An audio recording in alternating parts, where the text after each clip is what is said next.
So I have been on this land for about 30 years. And before that, a big family lived here. And before that, it was actually a fruit orchard. And before that, it was Duwamish land. And so this land has always had, or at least as far back as any of us can tell, has had people and animals on it. And I'm taking care of it this year. And hopefully it'll be land for people in the future. So my daughter and I are the people that live in the house that we have now. And it's a large single family craftsman house that was built just about 100 years ago in 1926, I believe, is when it was built. And I've hesitated to tear it down. That's a difficult thing to do. But the thing that we're planning to do is the lot, it's about 50 feet this way and about 100 feet that way, so it's a big rectangle, actually has enough space on it to make dwelling spaces for 8 or 10 separate dwelling units, which is huge. It'll be a huge, huge change. So if you can see, the places on either side of us have the same size lots. And this one has 3 single-family houses, and that one has 4 single-family houses. With the new laws that are in the city now, you don't need to have parking on the site, so we can have more spaces for actual people to live. And if we're willing to put houses not, separated like that, but closer together and smaller footprints, I think getting, 8 pieces of places for people is very, very doable. And my daughter and I will continue to live here. We'll each have a unit in whatever we end up putting in here, and we'll have places for other people. There'll be a little bit of pushback from my community because people are convinced that denser properties are inviting, well, first of all, more cars. Where will all those people park? And they're also inviting lower income people into the community. So there's a little bit of that kind of racism associated with building more densely.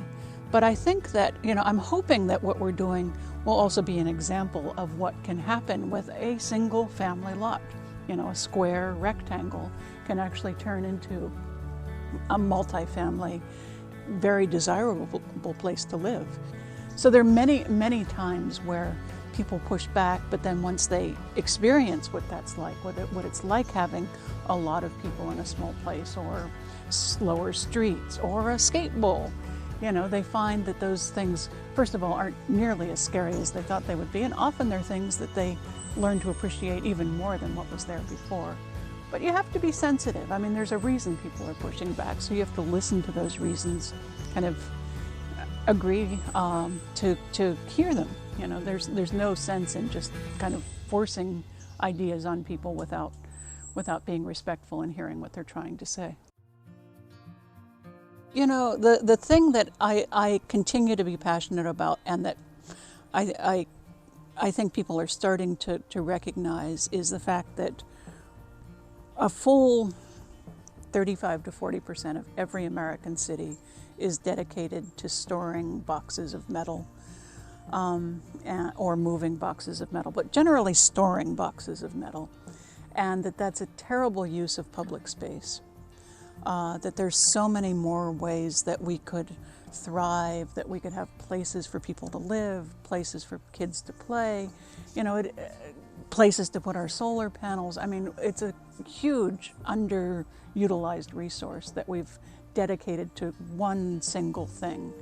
And I think that we really need to open our eyes and see that we can do so much better, and we have to do so much better if we're going to address the climate issues, housing issues, all sorts of things.